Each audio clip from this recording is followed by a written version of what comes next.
നിലവിൽ സ്പൈസ്ജെറ്റിന്റെ ഭാഗത്തുനിന്നുണ്ടായ പിഴവാണെന്ന് മനസ്സിലാക്കുന്നുണ്ട്. ടാക്സിയിങ് ചെയ്യുന്ന സമയത്ത്, അതായത് ഈ സ്പൈസ്ജെറ്റ് വിമാനം ടാക്സിയിങ് ചെയ്യുന്ന സമയത്ത് അവിടെ പാർക്ക് ചെയ്തിരുന്ന ആകാശ വിമാനത്തിന്റെ പുറകിൽ ഇടിക്കുകയായിരുന്നു. ഈ സ്പൈസ്ജെറ്റ് വിമാനത്തിന്റെ വലതുവശത്തെ ചിറകിൽ കേടുപാട് സംഭവിച്ചിട്ടുണ്ട്. അതുപോലെ തന്നെ ആകാശ വിമാനത്തിന്റെ പുറകുവശത്തെ ചിറകിലാണ് ഈ കേടുപാട് സംഭവിച്ചിരിക്കുന്നത്. ഈ രണ്ട് വിമാനത്തിലും ഈ അപകട സമയത്ത് യാത്രക്കാരുണ്ടായിരുന്നു. അതിൽ ആകാശ ഡൽഹിയിൽ നിന്നും ഹൈദരാബാദിലേക്ക് പുറപ്പെടാനിരിക്കെയാണ് ഈ ഒരു സംഭവം ഉണ്ടായത്.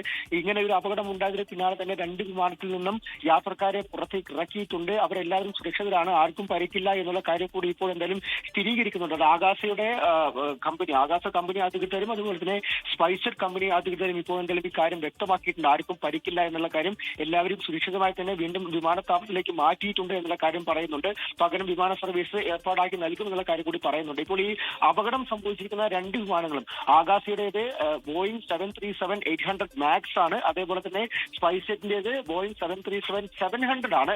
ഈ രണ്ട് വിമാനങ്ങളും നിലവിൽ ഗ്രൗണ്ട് ചെയ്തിരിക്കുകയാണ് കൂടുതൽ പരിശോധനയ്ക്ക് വേണ്ടി എന്നുള്ള ഒരു കാര്യം കൂടി ഈ വിമാന കമ്പനികളും അറിയിച്ചിട്ടുണ്ട്. എന്തായാലും വലിയ അപകടം തന്നെയാണ്. കാരണം കൃത്യതയോടുകൂടി ഡൽഹി വിമാനത്താവളത്തെ സംബന്ധിച്ച് പറയുകയാണെങ്കിൽ ഏറ്റവും ഉയരം കൂടിയ ATC ടവറുള്ള ഇന്ത്യയിലെ ഒരേ ഒരു വിമാനത്താവളമാണ് ഡൽഹി അന്താരാഷ്ട്ര വിമാനത്താവളം. അതിലെ ടെർമിനൽ 3യിൽ ഇത്തരത്തിലൊരു കാര്യം, ഒരു അപകടം സംഭവിച്ചിരിക്കുന്നത് തികച്ചും വലിയ രീതിയിലുള്ള അനാസ്ഥ തന്നെയാണ്. അതിൽ DGCയുടെ അന്വേഷണം ഉണ്ടാകുമെന്നുള്ള കാര്യം തന്നെയാണ് ഇപ്പോൾ അറിയാൻ സാധിക്കുന്നത്. എന്തായാലും ആശ്വാസം എന്ന് പറയാൻ സാധിക്കുന്നത് ആർക്കും പരിക്കില്ല എന്നുള്ള കാര്യം, എല്ലാവരും സുരക്ഷിതമായി പുറത്തിറക്കി എന്നുള്ള കാര്യം തന്നെയാണ്. രണ്ട് വിമാനങ്ങൾക്കും സാരമായിട്ടുള്ള കേടുപാടുകൾ സംഭവിച്ചിട്ടുണ്ട്. അത് ചിറകിലാണ്, സ്പൈസ്ജെറ്റിന്റെ വലതുവശത്തെ ചിറകിലും